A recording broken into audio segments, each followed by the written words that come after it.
উনি কি বলছেন তাতে কার কি যায় আসে? ওনার কথার কোনো মূল্য আছে বাংলার মানুষের কাছে?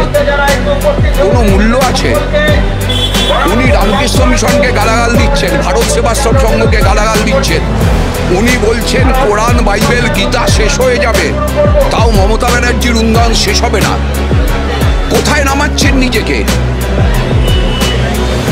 আমরা ঈশ্বরে বিশ্বাস করি না, উনি করেন বলে বলছি। ঈশ্বর যদি থেকে থাকেন উনাই সুমতি দেন।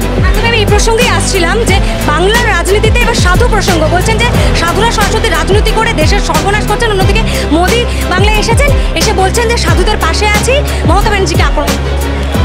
আচ্ছা, মমতা ব্যানার্জি এসব প্রসঙ্গ এখন তুলছেন?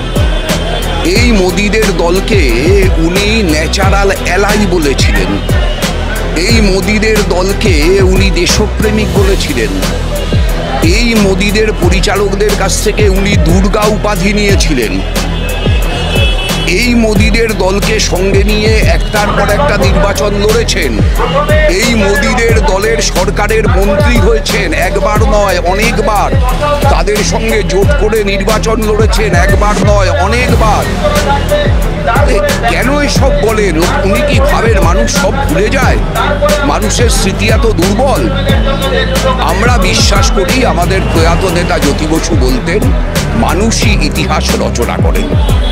সেই মানুষ ইতিহাস রচনার অপেক্ষায় আছেন। 4 জুন সেই ইতিহাস রচিত হবে বাংলার মাটিতে।